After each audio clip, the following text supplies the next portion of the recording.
কলকাতার ব্রিগেডের মুখ্যমন্ত্রী হিসেবে শপথ নিলেন শুভেন্দু অধিকারী। এর পাশাপাশি ইসলামপুর শহরেও বিজেপির কর্মী সমর্থকদের উল্লাস ও উদ্দীপনা চোখে পড়ার মতো। ইসলামপুর বাস টার্মিনালসের মুক্ত মঞ্চে বসানো হয়েছিল প্রজেক্টর। তার মাধ্যম দিয়ে সেই ব্রিগেডের শপথ গ্রহণ অনুষ্ঠান দেখানো হলো কর্মী সমর্থক ও সাধারণ মানুষদের। প্রত্যেক বিজেপি কর্মী তাদের আনন্দ ও উচ্ছ্বাস ধরা পড়েছে।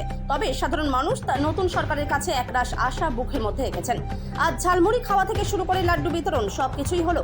তবে বিজেপি কর্মী সমর্থকরা জানান আজ বিভিন্ন কর্মসূচি রয়েছে তাদের। Bureau report, big news Bangla. আজকে আমাদের খুব খুশির দিন। আজকে রবীন্দ্রনাথ ঠাকুরের জন্মদিনে আমরা সবাই মিলে একটা আমোদ ফুর্তি করছি এবং সবাইকে আমরা লাড্ডু খাওয়া যাচ্ছি।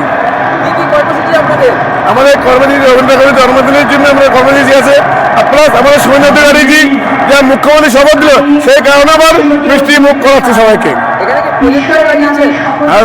হ্যাঁ, প্রজেক্ট লাগাইছি সবাইকে দেখার জন্য। শুনতে পাচ্ছি না। আগামীতে জয় শ্রীরাম এই সরকার 50 বছর থাকতে পারে ওয়েস্ট বেঙ্গলে।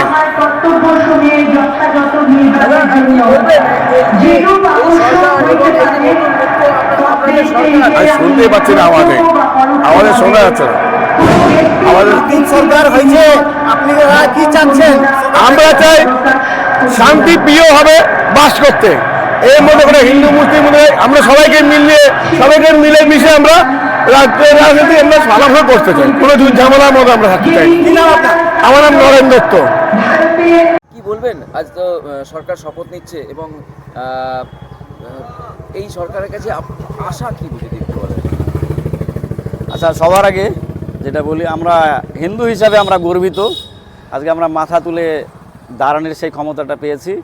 নতুন সরকারের কাছে আমাদের জনসাধারণ থেকে আশা যে তারা শাসন ব্যবস্থাটা যেটা আছে ভেঙে পড়েছে, এটা যেন অবশ্যই এনশিওর করে। শিক্ষা ব্যবস্থা, স্কুলে কলেজে রাজনীতি যে ব্যাপারটা আছে সেটা যেন তুলে দেয় এবং তার সাথে স্বাস্থ্য ব্যবস্থা একদম সুপার স্পেশালিটি হাসপাতাল আছে, কোনো ডাক্তার নেই। নর্থ বেঙ্গলে 2 কোটি, 2.5 কোটি, 3 কোটির মতন লোক রয়েছে। এখানে কিন্তু আমাদের কোনো নিউরো সার্জেন্ট নেই, ঠিক আছে? তারপরে তার সাথে কোনো হার্টের কোনো স্পেশালিস্ট, কোনো ডক্টর নেই। এই জিনিসগুলো স্বাস্থ্য ব্যবস্থা, স্বাস্থ্যমন্ত্রী আমাদের মুখ্যমন্ত্রী শ্রী শুভেন্দু অধিকারী ওনার দপ্তরে রয়েছে। এগুলো যেন উনি ইনশিওর করে। বাস আমাদের সাধারণ মানুষের থেকে, সাধারণ জনগণের থেকে, আমাদের হিন্দুদের থেকে এটুক দাবি থাকবে। কি নাম? সমীর রঞ্জন রায়। আজকে আপনারা কি দেখছেন? এই যে শপথ গ্রহণ হচ্ছে নতুন মুখ্যমন্ত্রীর, এটাই দেখছি, খুব ভালো লাগছে। সরকার সবার ভালো করুক, সব রাস্তাঘাট সব ঠিক করুক, চারিদিকে রাস্তাঘাট সব খারাপ, এগুলো সব ঠিক করুক। এটাই নারী হিসাবে কি বলবেন? নারীদের সুরক্ষাই চাইবো, আর কিছু চাইবো না। নারী সুরক্ষাটাই চাইবো। প্রীতিলতা বালা দাস। প্রীতিলতা বালা দাস। আজকে আমাদের শপথ গ্রহণ। আজকে পশ্চিমবঙ্গের মুখ্যমন্ত্রী শপথ নিচ্ছেন মাননীয় শুভেন্দু অধিকারী।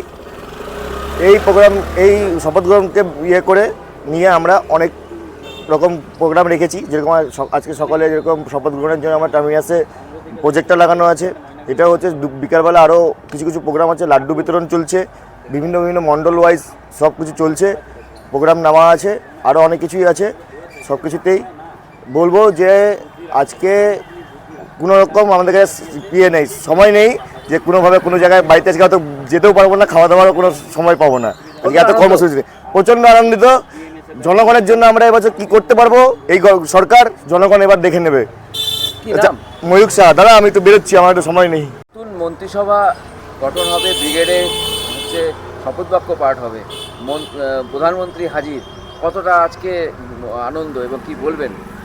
আজকে পশ্চিমবঙ্গের একটা ইতিহাস যে পশ্চিমবঙ্গে প্রথম বিজেপি সরকার আসছে। আজকে মানে আনন্দ বলতে এটা ভাষায় প্রকাশ করা যাবে না, এত আনন্দ হচ্ছে যে মনে হচ্ছে আমরা নতুন করে স্বাধীনতা পেলাম। দাদা, কি বলবেন, পশ্চিমবঙ্গে কীরকম সরকার চাই এবং কি বলবেন? আপনারা তো বিজেপি কর্মী এবং কি বলবেন? দেখুন, আমাদের সরকার কর্মসংস্থান, শিল্প,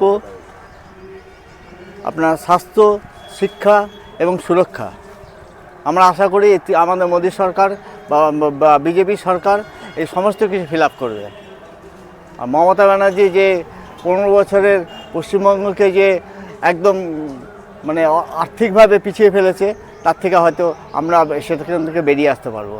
আপনার নাম? শুভ্রকান্তি সাহা।